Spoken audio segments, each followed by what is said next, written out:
Commencement address, and if you're listening from Maranatha, I really encourage you to listen to that podcast or that commencement speech. You type in HAR in Google, and Harrison Butker comes up. All right, so you don't have to do much. I would really encourage you, if you're listening right now, and you've not listened to the commencement speech, hit the pause button on YouTube or the podcast. Go listen to it. It's going to be recorded. You're not going to miss any of the discussion because it's really going to make more sense to you if you hear it. It's 20 minutes long. It's nothing drastic. And he for being a non-professional speaker, he keeps it moving. You're not going to be bored, and it's not like, come on, guy, move on. He'll keep it going. And I've encouraged you as well for a multitude of reasons. One of them being people have always asked, not always, but frequently I get questions about Catholic theology and doctrine. This is a good recording to listen to because he will explain it himself on some key issues, which we will talk about a little bit later on in our discussion tonight. So the way I want to approach it, we're going to look at this proverb here in a moment. We're going to approach it from how I found out about the commencement speech. Then we're going to break down the commencement speech he addresses really a couple of issues. Number one, the Catholic Church. Well, back up. He addresses, number one, the current administration, then individuals within the Catholic Church, then men, then women, and then we'll go back and we'll talk about the theology that he brings up. Okay, so four topics that should help us along. And before we begin, let's have a word of prayer, and we'll dive into it. Heavenly Father, thank you so much for your great and amazing love towards us. Thank you for your amazing grace that is bestowed upon us and grants us our salvation, for which we are eternally grateful. Lord, we pray that we would always be your stewards and speak up for you no matter what the cost. And Lord, as we talk about these issues tonight, Lord, I pray that we would grow in our understanding and utilize the appropriate information in the appropriate ways. Thank you for your goodness, and we ask all this in Christ's name. Amen. All right, so to get us started, and this has to do with how I heard about this commencement speech, but Proverbs 18:13, it says, "He that answereth a matter before he heareth it, it is a folly and shame unto him." This is one of my favorite parental proverbs because this is one area in which as I look back, messed up as a father. When our children, we would have to discipline the boys mostly. I shouldn't have laughed. Anyhow. They would say, especially one of them in particular, I didn't do that. The other ones did. And it's like, nah. And come to find out, yeah, he was right. He didn't do it. And the other ones did. If I would have just listened to him, he probably would have had a easier childhood in some respects. But when you're a professional on the radio, and I'm referring to a Christian radio station out of Cleveland, the regular host was gone, and there are usually 4 co-hosts every morning, and there's one in particular who leads it, and then there's 3 other ones that kind of fill in. Well, the regular guy was gone. They had fill-ins, and they said, next up we're going to talk about this commencement speech that's stirring all kinds of controversy. And so it's a radio station, but they also have a YouTube channel so you can watch them. So when I got back to the church, I didn't listen to it on the radio. I went to the YouTube and I watched them. And I could see the young lady pull out 2 little stacks of paper. Like if you were to print something out like a story and clipped it, it looked like she had 2 sheets. And so you can see her turning the sheet, pointing out these highlights. And after a while, it became apparent she did not listen to the podcast or to the commencement speech. She was reading highlights off of articles. Okay? And not only their big claim to fame is they do a lot of the previous current event topics I get from that radio station, because they'll bring it up and I'm like, oh, that's interesting topic, and I'll do a little more research on it. It was apparent that she had two articles and trying to come from the Christian perspective, and she said, and this is from NBC News. And I thought, really? What Christian perspective do you think NBC News is going to come from?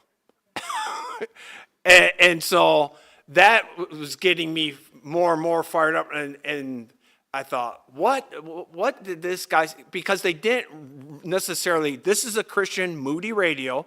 They didn't, I wouldn't say rip the guy, but you would have thought, I was left with the impression this guy said something horrendously bad.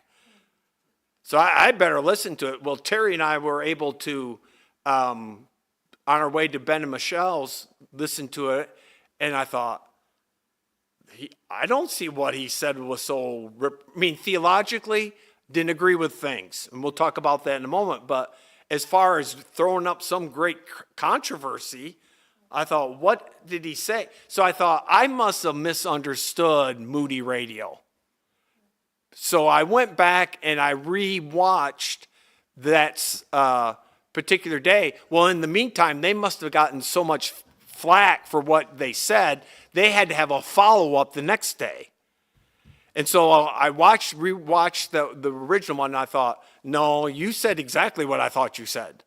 And then they had a follow-up, and they tried to smooth it out, but in the process of trying to smooth it out, they dug a deeper hole.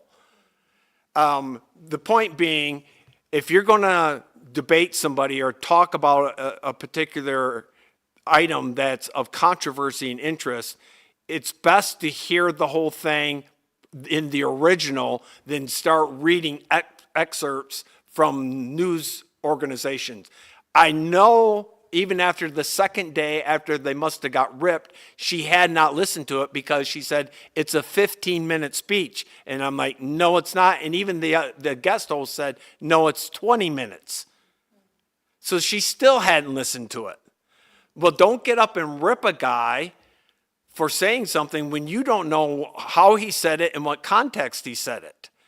And so that's why I have this proverb up here. It's very helpful, and it comes in handy. If you haven't heard the matter from the horse's mouth, as we sometimes say, then it's best not to make too many comments about it. And I always preface these current event nights when we talk like trad wives, and I always tell you guys, I can't do an exhaustive study. I don't have that kind of time, but I try to look as much as I can, and especially I try to get the other side's point of view to make sure I'm trying to understand both from all directions. So that's the first thing. The second thing that you need to know is what we call a presupposition. And I'll just read the definition of a presupposition. A presupposition is something that you assume to be true. And I bring that up because in one of her hands was a commentary from NBC News. And whoever wrote that from NBC News has a presupposition, something they assume to be true. And in this case, it was about women. That's the part of the article most of the people brought up was the women aspect. They have a presupposition. They're going to approach it from a particular point of view, are they not? And you need to know that. And I bring it up not just for journal articles, but if I'm reading a commentary, I look at who that author is. I look at his background. Is he Calvinistic? All right. Then I want to know that because when I get to certain passages, he's going to take a particular point of view. Is he replacement theology? Has the church replaced Israel? I want to know that because when I get to certain passages, that's how he's going to approach it. It's good to know their presuppositions, where they stand before you get into the book, so you know if I'm going to come up to a passage that is difficult, you know what slant he is going to take because he's telling you where he's coming from. All right? So hearing it all out before you answer. Secondly, knowing their presuppositions. And then always the context. which they did not share, or maybe they did on the radio station. So Harrison is a Catholic. The guy's Harrison Butker. And like Ben Shapiro said, I listened to his podcast because he critiqued it as well. And before May 5th, who knew of Harrison Butker from the Chiefs? Daniel did, and Corey, they must play fantasy football because he is a very good football. He's a place kicker. So that's way down on the totem pole in pro athletics. But he did kick a field goal that kept them in some game just this past year. Anyhow, most people had no idea who he was. But he was a Catholic speaking at a Catholic school, I'm assuming small Catholic school, made up of predominantly Catholic kids. All right? And I'm saying that because he addressed, the whole premise of his speech was traditional Catholic values. All right? And if you're not a Catholic, then don't listen to it if it offends you.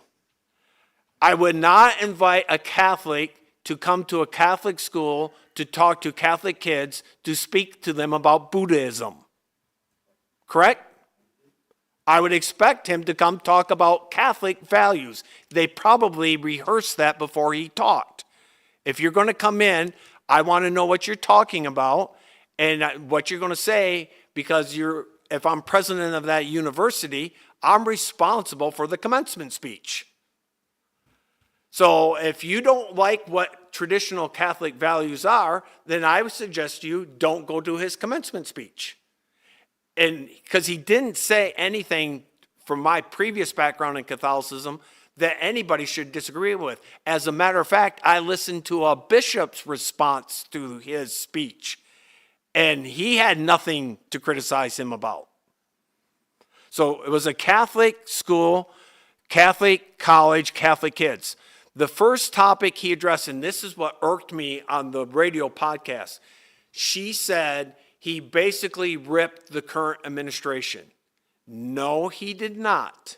He ripped the Catholics in the current administration. That's a big difference. And that's exactly the bone my dad has to pick with people, the bishops in Washington, D.C., or wherever Biden goes to church. How can he be pro-abortion and get up at a pro-abortion rally, make the sign of the cross, and not get any repercussions? Like my dad said, if he held that position at his parish, he would not be allowed to participate in communion. That's what Harrison Butker was coming from. He did not rip the entire administration. He ripped the Catholics in the administration for holding non-Catholic traditional views. And how come nothing's being done about it? Is his point of view. And he ripped the COVID response by the Catholic Church.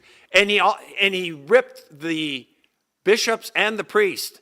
He said, you're more for adulation. You're more concerned with how your congregants respond to you than standing up and being a pillar in the faith. And the bishop who responded to that, the guy interviewed him saying, do you have anything to say about that? And he said, well, you know what? Maybe he was right. Maybe we do need to stand up and be more vocal. But his point during the COVID was this, and we'll get to the theology of more Catholic theology in a moment.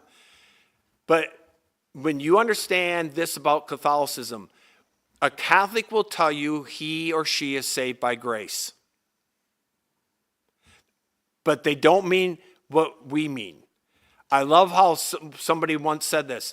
They use the same vocabulary, but a different dictionary. What they mean saved by grace is this: the sacraments impart grace. So in order to get grace, I have to participate in the sacraments. During COVID, Mr. Bishop, Mr. Priest, you shut down the church. Consequently, you shut down the avenue through which grace flows. people, and he basically amounted to this: you may have been the cause of some people going to hell or purgatory. Because if they needed that grace, they didn't have access to it because you shut down the churches. And nobody stood up and said, no, we're opening this church. People's eternal destiny depends on this. Now, theologically, we don't believe that, correct? But if you do believe it, like they do, then he makes an excellent point. Their eternal destinies were at stake. Why? And he said, and the people making these decisions, I don't know all the people making those decisions. I didn't know who Dr. Fauci, I don't know what religion he is. He implied, you Catholics shut this down. And you, of all people, ought to have known better. That's what I took from it. So he spared nobody. He went after the bishops. The only one he didn't say anything about was the Pope, to my knowledge. And his point was well taken. If we're going to say as a body of believers, this is what we stand for, then we ought to stand for it. If we're not, then either we need to leave this church, the Catholic Church, or we need to change our doctrine. But we ought not have doctrine we're not going to adhere to. Nobody said any comments about that on their critiques. But a bishop did. And again, this is one bishop. I don't know how many bishops there are in the United States. I don't know how many bishops are in Kansas where this took place. But one bishop said he had no problem with how he addressed the bishops and the priests. Pretty much he was saying, you know what, if the shoe fits, we were wearing it. All right, any other comments, not to make this the Todd Grover show, who listened to the podcast on just the initial comments about the priest and the bishops? To add to that. Is that pretty much, would you say, an honest? So I know people at home listening can't see, but people are nodding their head yes. Okay? So that was a fair assessment of how he spoke to the administration about leadership in the Catholic Church. Basically, he said to them, stand up and lead. All right. Then he went on. Then he said, listen, before we take on the world, we should have our own house in order. And then this is probably also something that got everybody's feathers up in an uproar. He talked about we should have pride in how we behave ourselves. Not the pride that's celebrated once a month or once a year for a month. So, and I had forgotten this from my Catholic upbringing. Pride is one of the 7 deadly sins. What I mean by that, there are venial sins and there are mortal sins in Catholicism. Venial means if I die without me confessing that, I still am good. But if I've committed a mortal sin without going to the priest in confession, I'm done. It's not heaven. At best, I get purgatory. Pride, like what is celebrating beginning Saturday in America, that pride fits that category for a Catholic. And the bishop confirmed that. And so you can see that's when, so this is entirely counter woke. It's the opposite of woke. And that probably got people's antennas up right off the bat. That's where probably Nobody was saying anything. Yeah, he's slamming the bishops and the priests. Probably nobody had their pen ready then. But once he started talking about pride, then I bet you the pens went full bore there. So he brought that up, and that's what he was talking about. Let's get ourselves back together, ourselves in order, so that we can take pride in our church and in our families. Not that kind of pride. Then he went on to talk about men. And he challenged the young men. Of course, I don't know how many young, old, middle-aged men were there. I'm assuming it was a graduation for a 4-year degree. Most of those men there, 20-ish. He's basically told them, don't forfeit your manhood. Be men. Exercise your masculinity.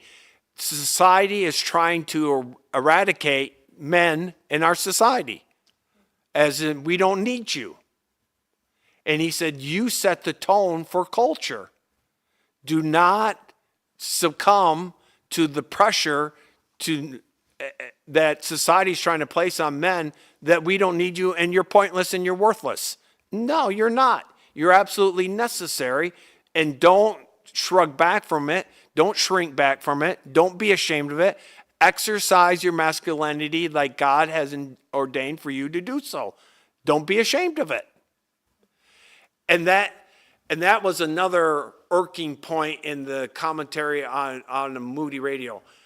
He split the men up from the women. He should have addressed them both at the same time.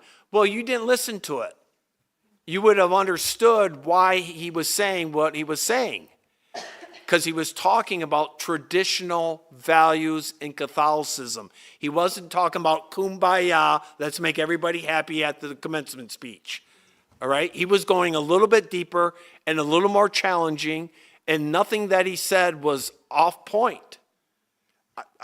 There's nothing, if I was still a Catholic and he came and spoke, there would have been nothing he said that would have been wrong.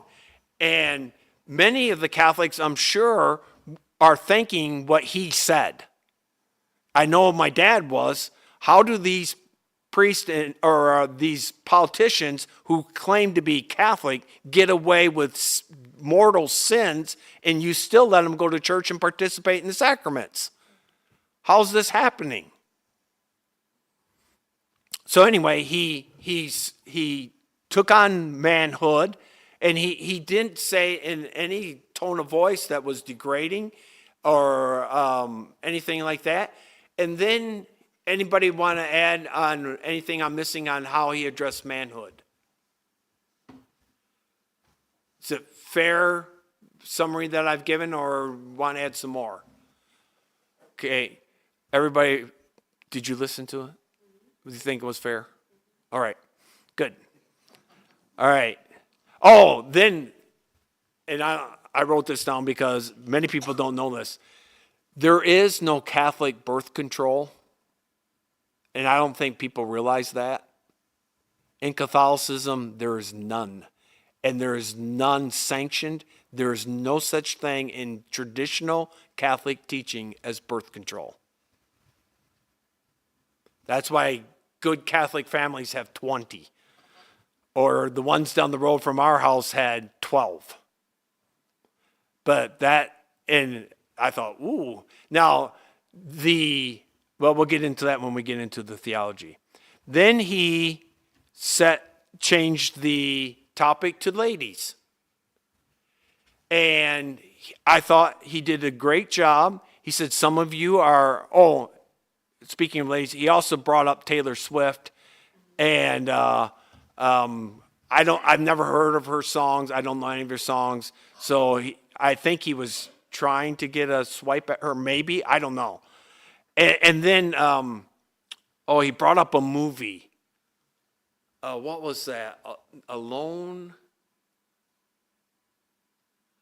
I Googled it. It was about two Catholic people who went to Japan to find an individual, and in the process of that, an individual, one of the two that went, lost his faith. And basically, somehow the movie has to deal with being quiet, keeping it to yourself, and such like that.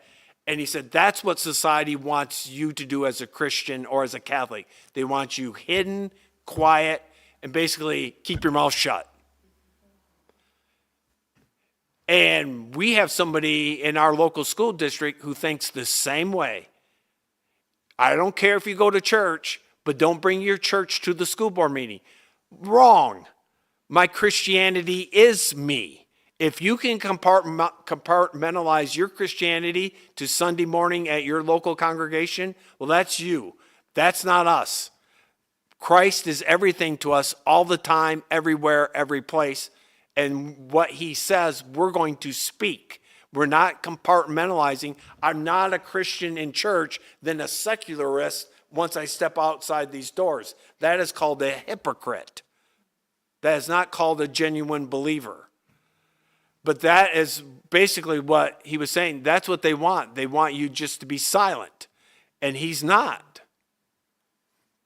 Then he brought up ladies. And he basically said, some of you can't wait for your jobs.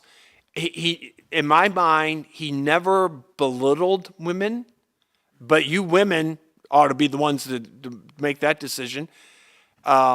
He's recognized that many of them had professional aspirations, but then he just shared, he did not say, as it was portrayed on the radio, all women.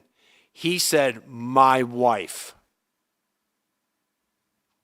My wife gave up her professional endeavors to embrace a title called homemaker. My wife. I'm not saying every woman. He said, my wife. And it could be, young ladies, that you've bought into the lie that society paints, and it does, that the only way you can be a true woman is to be a professional, independent lady. And if you're not, shame on you. That's not what he said. He said that's basically what society is telling you. It may be the thing that you most want is to be a wife and a mother. And you wouldn't dare say that.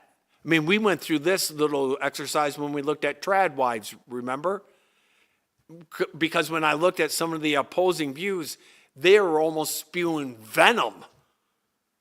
They would say on one side of their cheek, yeah, we don't care what they do, but on the other side of their cheek, yeah, but they're basically disgraceful women. They depending on men for their livelihood. That's not what he said. A lady, anatomically, is built to have babies. And by nature, not totally, but more so than a man, to nurture young kids. Most men do not do a good job at nurturing babies as a rule. They're not bad at it, but it's not naturally something we tend to do all the time. Whereas more often than not, a lady does that. Okay? And that's basically, he was saying, and then he made this not long, but very heartfelt recognition. Listen, I'm where I am today because of my wife. And he's 28 years old. So he was not belittling. He did not, I mean, when I think belittle, I think of Archie Bunker, right? Oh, that's what I think belittling. Edith, or whatever he'd say. He would just rip her. He didn't do that. He didn't do that at all. And then, and this is another thing that really got my tail from the Christian radio station. Yeah, he makes $4 million a year. Sure, he can have his wife stay home. The rest of us, we can't do that. Nobody can. And I thought, hold on there, sister. Don't say nobody can. I have two in my family right now that the wives are not working, and they're making it. Is it tough? You better believe it is. But can you make it? Yeah. Don't sit there on that microphone and tell every young Christian girl, you've got to work. There's no way you and your husband can make it. No, no, no, no, no, no. You can. All right? And I'm not condemning those who choose to work. Because it's certainly obvious in the Bible, in Proverbs 31, that lady's working outside the home. And for the most part, in American history and history in the world, the lady and the man had to work together on their farm. Okay, they're doing something together. But if they would choose to just stay at home, that's fantastic, and they can make it. Don't discourage them. You should have said, but if you are making it with a single income, more power to you. Recognize the effort and congratulate them. Just say, in our particular instance, we can't make it. And going out to these drive-through at fast food restaurants, I don't know how people make it. You're paying $25 to get a hamburger and a Coke. And then you go to the grocery store and you're like somebody said, I'm getting stronger. I can carry $100 worth of groceries out now with one hand. I get it. I get why your people need to, but don't get on the radio station and tell them it's impossible to make it by one. You can. So that irked my tail. That's the closest I've ever come to writing a note to a radio station and saying, you need to re-listen to that and rethink what you're saying. Now I understand why they got so much heat. All right. Any other comments on that? I really liked that. That was the part where he broke down when he was talking about his wife and how much he loved and appreciated her. He actually had to stop his speech for a few seconds. Yeah. Because he was going to cry. Yeah. I thought that was wonderful. Exactly. He understands what his wife has done. And same way with our family, I got the easy end of the deal. I got to go to the hospital. Terry had to stay home with the boys, and Abby, but she was good. She was mostly over at a neighbor's house.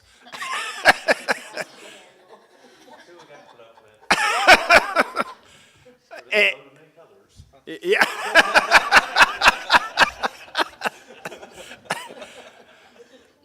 But most men who really understand what's going on appreciate their wives and know what they did. He did not belittle her. Harrison did not do that. He respects her. And why anybody would it's the culture. It's the culture and where they want to take it.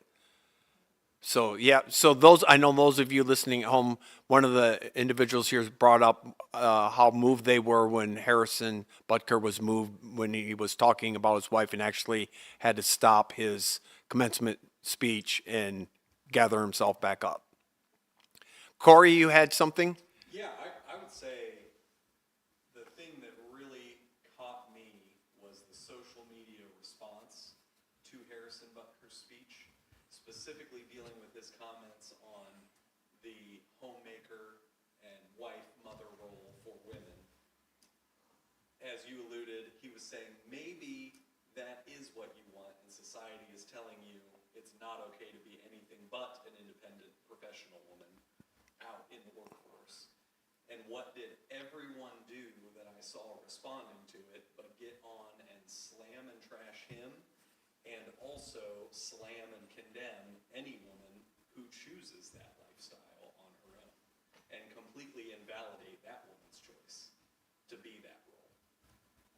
Every single one I saw. Specifically, I watched one young lady who made a video about a very impressive history that she had put together in a short amount of time as an adult. Is in her mid-20s working for NASA studying weather patterns on Mars. I'm sure smarter than any of us in this room when it comes to the science aspect, right? But her ending point was, you kick a little football through 2 sticks, I am vastly intellectually superior than you. You have no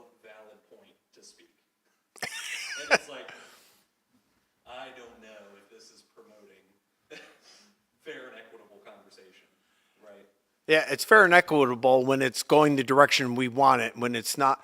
And Ben Shapiro brought up a great point.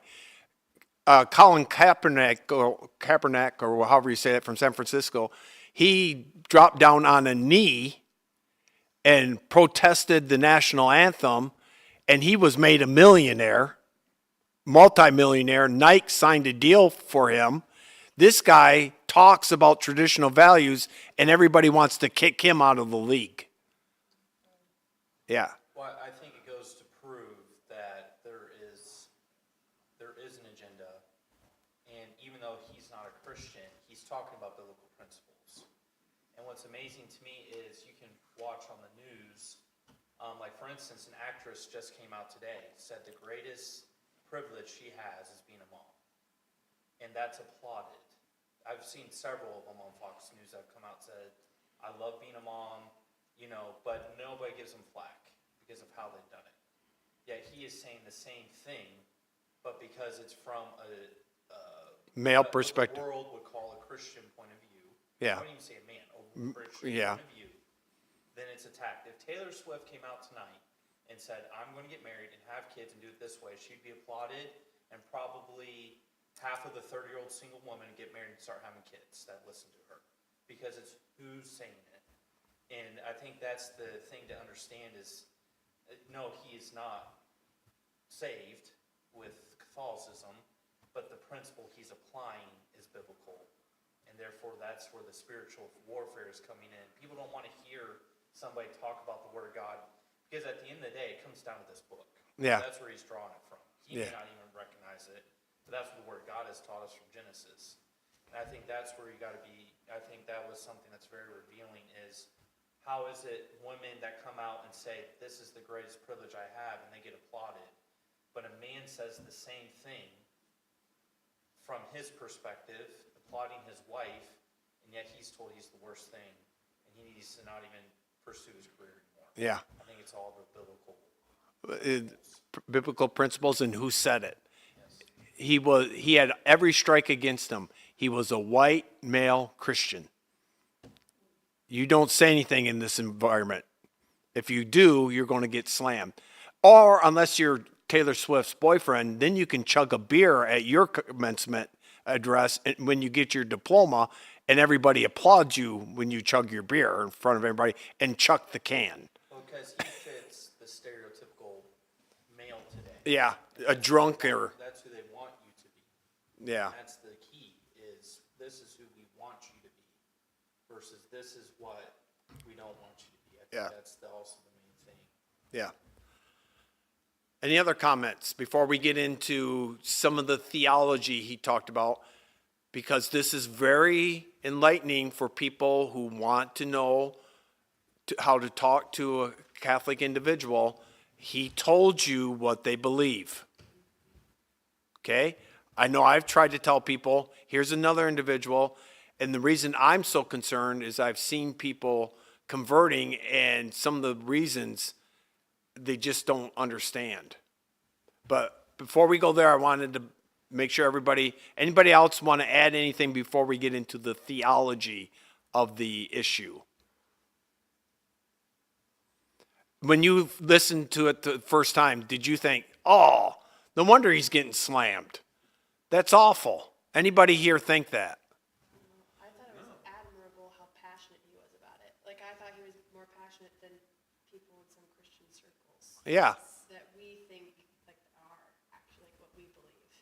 I thought that was really cool. And he, even though he doesn't have all the correct theology, he did pull things from Scripture that I thought were very, like, to the point. Yeah. Well, he did it admirably to the point. I mean, I don't know how old this bishop was, but he was like, yeah, I'm not going to condemn him. What he said was probably true and most likely was.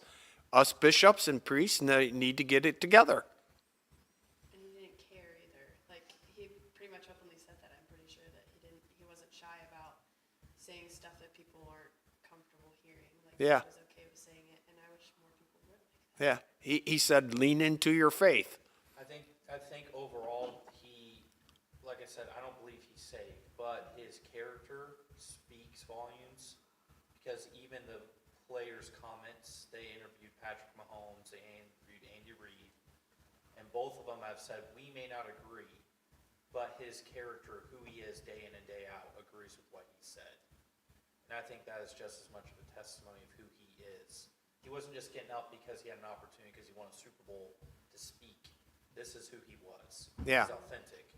And I think also that helped him. And, a lot, I mean, you have some people were obviously against it, but many of the people in the organization have stood by him. Yeah. And have said, we may not agree, but we know who he is, and he's respectful. Even the owner's wife came out and said, I agree with what he said. And this is a woman who makes millions of dollars, and said the greatest privilege of my life has been to be a mom and a wife. And so I think that also with that kind of brings clout. It's not just a guy getting up there saying something to say something. Yeah. He's living it. Yeah. Even though I don't agree, I think he's close, but he's missed it without Christ. But at least he's backing up what he says, and I think that also helps. Yep. All right, so moving on to theology. What did you learn by listening to this on Catholic theology? The sacraments. Was there any doubt? He said, and I'm not suspecting or expecting everyone to have every word down. At one point in time, he said, you need to be in church, and he was for the traditional Latin Mass, TLM. Okay, so that's what that is. And I don't care if the church, if your parish, because that's what they call the church in Catholicism, your parish is bad, the priest is bad, go there to participate in the sacraments. That's what he emphasized. Your participation in the sacraments. In the TLM, get to a place that, well, that was a good point too, because a lot of evangelical Christians need to be thinking that. He said, when you plan on moving, go see if there's a good church there. And I'm like, yeah, make sure there's a good church there so that you can continue to grow. Everybody needs to hear that. But make sure there's a good church there. And if the parish is run down a little bit, don't worry about the priest isn't the greatest. Don't worry about that. Make sure you participate in the sacraments. All right? So, is that anywhere in your Bible emphasized? The first part, yes. But, The church. yeah, Taking the assembly of yourselves, yes. yeah, Sacraments. no. So now you know. This is all the fluff, all the other things that are out there. It boils down to this. Are you saved by grace through faith, and that not of yourselves? It is the gift of God, not of works, lest any man should boast. Or are you saved by the sacraments? That's what it boils down to. It's that simple. So you don't need to know any more than that, because he succinctly, he knows what he believes. He knows what he believes, and he believes it. That's what it boils down to. He summed it up.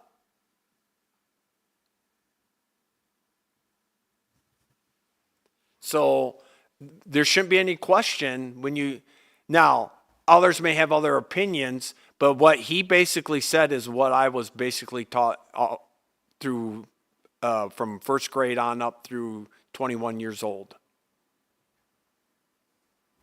He's telling you that. Now, other Catholics may disagree with him, but that's basically what you're taught.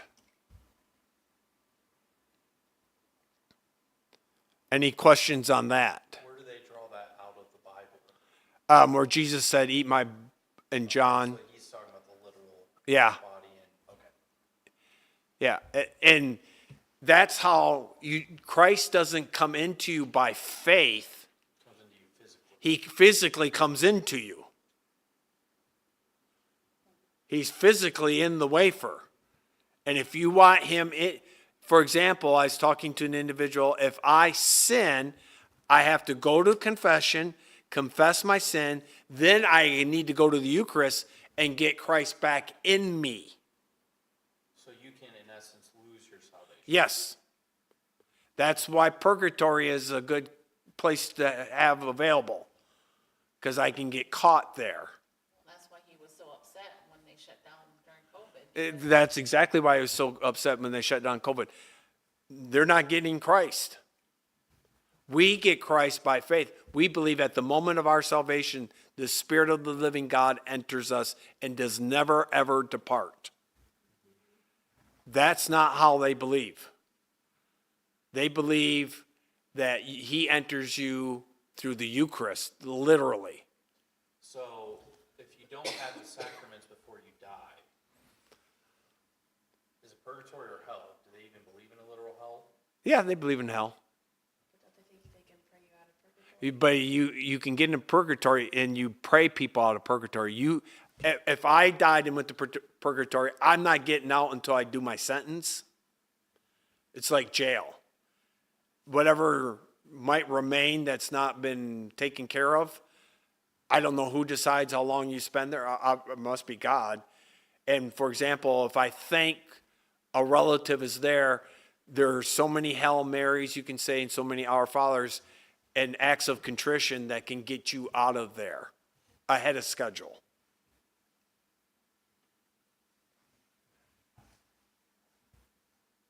That's how that works.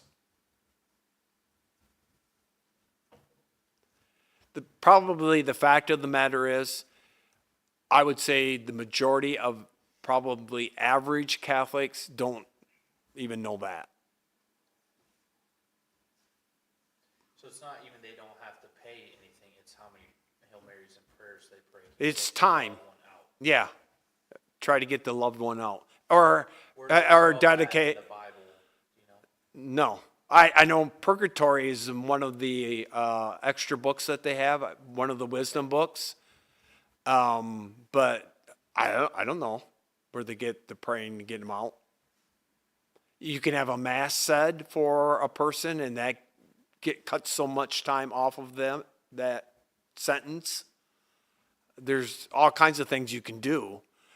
Where they get it from, I have no idea. That's why when I read the Bible and then thought about what I knew, they conflicted. It's like the Bible's saying one thing, you're telling me another, one of you's lying. That's what it came down to. So I had to make a choice. Who was I going to listen to? A person or the Bible? And I chose the Bible. And that settled it. And for the Eucharist, Hebrews settled it for me when it says in Hebrews, Christ died once for all. It's done. He doesn't get sacrificed again. Oh, and that's something he brought up. You need to be participating in the sacrifice. Make sure you write that down. The sacrifice of the Mass. Why are you sacrificing Christ again? He said once for all. So why are you doing it again? I have no idea. Well, that would make sense if he goes to a Latin church. He doesn't understand what they're saying anyways. Well, you know what he's saying if you've been brought up in a Catholic church, in an English church. He's just saying the same thing. And you don't need to, it's repetition. I'm quite certain if you started me off on some of the things, I could work you through the whole Mass saying the words. Because if you go every Sunday for 30 years, it's the same words over again, to the point you have it memorized. So if the priest misses his lines, the whole congregation say, this is what you're supposed to say here. And that's probably why, too, some younger people get bored. Because it's the same old, same old. It'd be like in the Old Testament, go get my sheep. Every day we go get a sheep, we butcher it, we put it on the altar. Dad says some prayers, we go home. Tomorrow we wake up, Dad goes out to the flock, he picks up a sheep, we go over and slaughter it, he says a few prayers, we go home. Just suppose you did that 365 days a year for 70 years. That's what it is.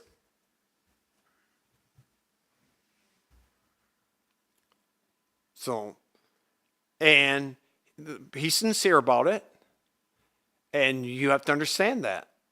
As much as sincere as I was. And then God opened my eyes, I believe, to see truth. That he did in fact die, but was once for all. And that you didn't have to wait and hope you had done enough to get heaven or at least purgatory. He paid it all. And those who have Christ have life, and those who don't have Christ don't have life. And he doesn't mean eating me in a wafer.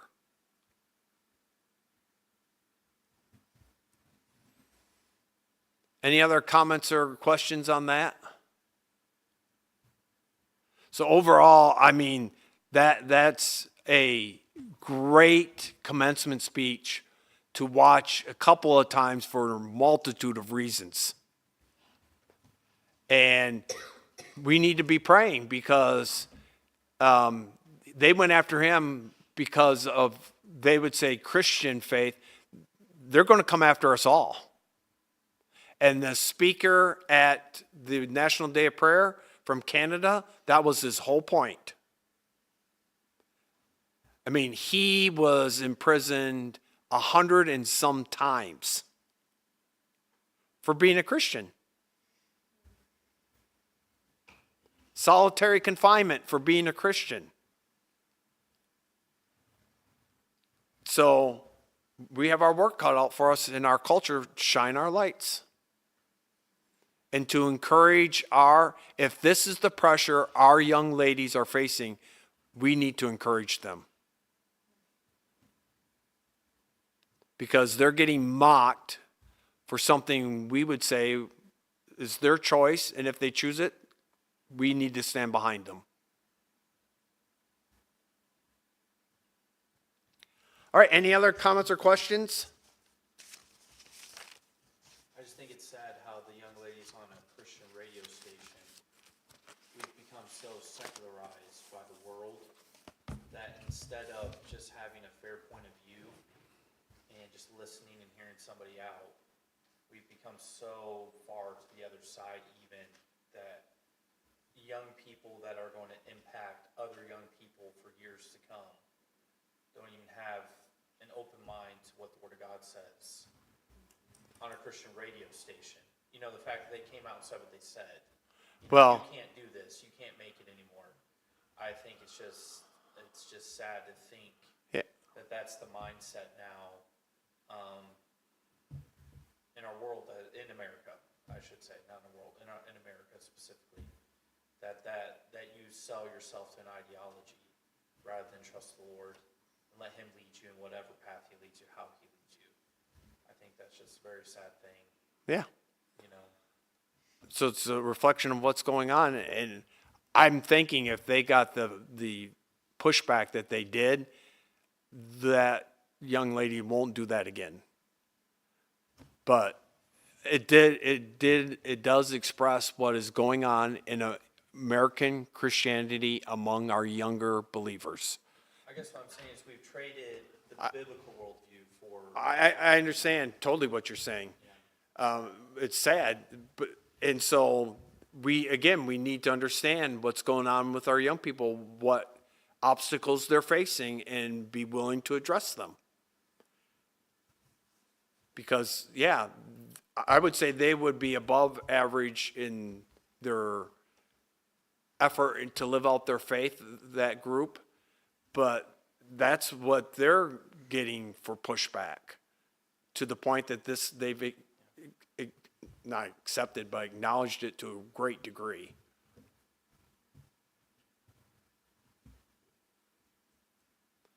Anybody else, anything else? All right. Thank you for joining us at home. I hope if you haven't prayed today, make sure you get your prayer sheet out. Those of you at home, do not forget this Sunday, June the 2nd, or this Friday, 6:30, the ordination council will be meeting, and then we'll have an evening service. And then Sunday for our church in particular, we'll have a more formal ordination for Daniel, and that will begin at 10:40. So be here at 10:40. This is not going to be the normal church service announcements and blah, blah, blah. It's going to be totally different, oriented towards the ordination. If you come at 11 o'clock, you will have missed things. Okay? So you've been warned. It's starting at 10:40, and we're starting at 10:40 with jumping right into it. There's several things that need to be done. Lord willing, it won't take a full hour and 20 minutes, but it could. And we're going to rejoice and be glad in it if it does, because there's a lot of things we need to do. Special music, so grateful for everybody. People reading things for us. It's going to be good. And so, which it should be. This doesn't happen every day in a church that you ordain somebody. We've got a couple of men ordained. We get to do another one, and we're going to celebrate it. It's a big deal, right? So if people can celebrate winning a softball tournament on Sunday, we can celebrate God calling somebody into the ministry. All right, so we'll see you, Lord willing, on Sunday.